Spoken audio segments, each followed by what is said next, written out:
¿qué rumor local oíste de niño que resultó ser cierto años después?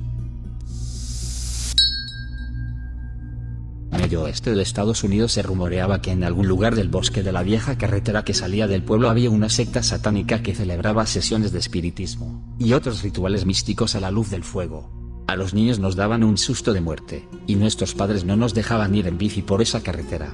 Décadas más tarde, mientras trabajaba en un proyecto histórico para la ciudad, hablé con el anciano propietario de la granja más antigua del condado, situada en los bosques que bordean esa carretera. Mientras fotografiaba el arroyo que corría por el sótano de cimientos de piedra de la casa, que los colonos utilizaban para el agua hace generaciones, me fijé en las velas de té quemadas que había por todas partes. El tipo se iluminó y dijo que sí, que en sus tiempos de juventud él y su mujer solían celebrar elaboradas fiestas de disfraces en la propiedad, a menudo a la luz de las velas para divertirse. Había oído los rumores de la secta satánica y le pareció divertidísimo, así que él y sus amigos siguieron la corriente y celebraron fiestas vestidos de monjes, encendieron hogueras y se lo pasaron en grande. Aún se ríe de ello, y ahora yo también. Un chico mayor tenía una cicatriz en forma de rayo en un lado del cuello y por todo el cuerpo. El rumor era que estaba lanzando cosas a las líneas eléctricas detrás de nuestro barrio. Resulta que sí. Estaba tirando alambre de cobre, y se arqueó. Tiene suerte de estar vivo.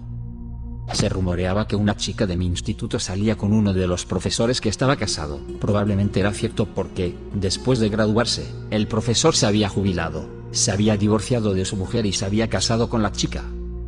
El chico más popular de la escuela secundaria desapareció después del 7º curso. Literalmente, sus padres vendieron la casa y se mudaron a otra cercana pero bastante apartada, se matriculó en un colegio privado muy caro, y cortó todos los lazos con sus amigos.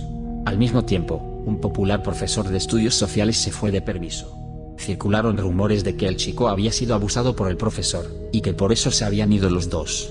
Los otros chicos populares se enfadaron mucho cuando la gente dijo eso porque el profesor y el chico les caían muy bien. Al final la gente dejó de hablar de ello.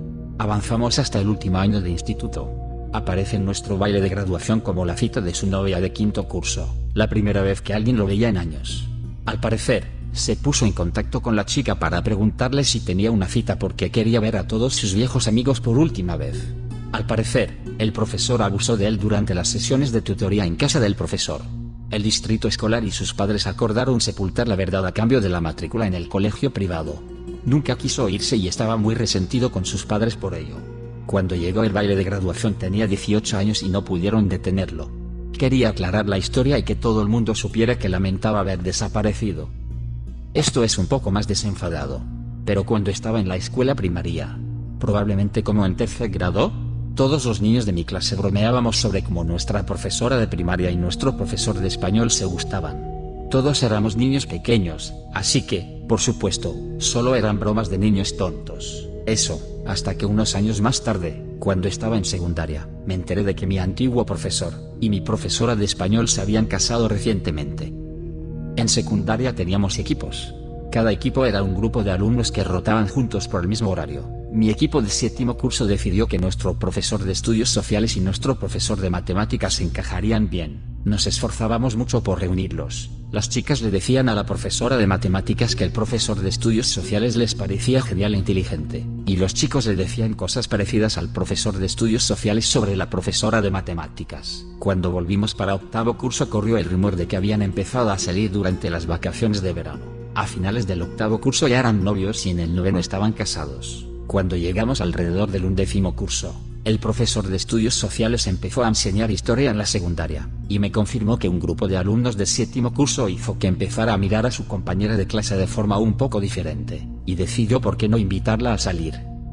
En 2008, más o menos, un niño fue tiroteado en el parque por traficantes adultos. Las noticias y los informes afirmaban que era un capo del tráfico de hierba, y que había ganado decenas de miles de dólares antes de que lo mataran. Sus padres lo negaron y lo siguieron negando, hasta que la investigación descubrió que empezó a vender para pagar la hipoteca de sus padres y que, de hecho, había estado vendiendo hierba en grandes cantidades. El chico tenía 15 años. El parque en el que solíamos jugar al fútbol era un cementerio, y que años antes de que yo naciera desenterraron todos los ataúdes y los trasladaron. Nos asustábamos unos a otros, sobre todo por la noche, diciendo que todavía había cuerpos enterrados ahí. Un día estábamos jugando y estaban haciendo trabajos de mantenimiento y encontraron un ataúd. El Estado vino y encontró 30 más. Estábamos jugando encima de un lugar consagrado. Si a los muertos les importaran esas cosas, no me importaría que los niños jugaran en un parque encima de mi cuerpo. En mi instituto corría el rumor de que el edificio de abajo era una secta. No era inaudito retar a la gente a ir ahí y entonces acababas siendo seguido o, a veces, invitado a cenar. Resulta que era el cuartel general de la secta. Estaba viendo ese documental y me quedé alucinado, porque todos los rumores del instituto habían sido ciertos. Una de las profesoras de mi colegio se quedó embarazada de un alumno pero no sabían de cuál. Se había acostado con 7. Había un gilipollas en mi clase de gimnasia del instituto, un auténtico matón. Y cuando se portaba mal, todo el mundo se burlaba de él porque su madre era una potarita al crack. Y nosotros nos reíamos y nos reíamos. Y nos reíamos y nos reíamos y nos reíamos. Pues bien, resultó que era verdad, que había una confirmación pública en el periódico, y que su acoso tenía mucho más sentido porque resultó que su vida familiar era lo que cabría esperar de alguien con una madre potarita al crack, y ya nadie hablaba de ello y ya no nos reíamos tanto. Irónicamente, creo que se sintió tan avergonzado cuando todo el mundo se enteró, que dejó de ser tan capullo. Había un chico en mi clase de secundaria que era un verdadero imbécil con todo el mundo. Le costaba hasta el trabajo más sencillo de clase, y era bueno en los deportes pero se peleaba tanto que casi no le dejaban jugar. Un día se pasó de la raya, y toda la clase decidió burlarse de él por el jersey que llevaba todos los días al colegio, y por cómo solo llevaba camisetas interiores y los mismos 2 pares de pantalones. Tampoco llevaba ropa de gimnasia, y un par de zapatos raídos. Resulta que sus padres eran unos alcohólicos de mierda, y él vivía con su abuela muy mayor y básicamente se criaba solo. No podía permitirse ropa y apenas recibía lo suficiente de su seguridad social para alimentarse los dos. Lo descubrimos cuando un par de amigos y yo lo encontramos sollozando en los arbustos después de la escuela porque no quería ir a casa y preocupar a su abuela. Algunos chicos acabaron comprándole algo de ropa, y le ayudaron a conseguir unos botines con tacos para jugar al fútbol. Mi madre también me dejaba comprarle los almuerzos por mi cuenta, ya que el almuerzo escolar gratuito era básicamente un trozo de pan con media loncha de queso y una manzana marchita. El chico es ahora director financiero y le va bien. Había un camión de tacos en la ciudad que vendía hierbas y pedías lechuga extra. Lo que sería un shock para alguien como mi tía que regularmente pide lechuga extra en sus tacos para mantenerlo crujiente el mago esperando algo más de lechuga, y se lleva una bolsa de hierba. Cuando yo era una niña teníamos la leyenda de la baronesa. Supuestamente, vivía en una casa encantada y conducía un auto fúnebre rosa. Cuando tuve edad para conducir y explorar por mi cuenta, por fin la vi, en su auto fúnebre rosa. También vivía en una casa que a un niño pequeño le habría parecido espeluznante o encantada. Era una casa antigua con una arquitectura muy cuidada. Se rumoreaba que un cura era demasiado amigo de algunas chicas de nuestro colegio. Años más tarde, una investigación reveló que había dejado embarazada a una adolescente. Que si ibas en bici o en cuatrimoto por ese sendero, un viejo te perseguiría y te atacaría. Unos años después, unos chavales iban en cuatrimoto por ese sendero, y un viejo les disparó y los mató a los dos. Lo peor es que ya habían abandonado su propiedad antes de que él los alcanzara, y los mató en terreno público. Estoy bastante seguro de que murió en prisión hace unos años. Un chico de nuestro barrio dijo que conocía a un cura que te hacía mamadas. Todos pensamos, de ninguna manera un cura haría algo así. Resulta que era verdad. Que nuestro vecino era un pedófilo, casado y con hijos. Un día, cae muerto de un ataque al corazón.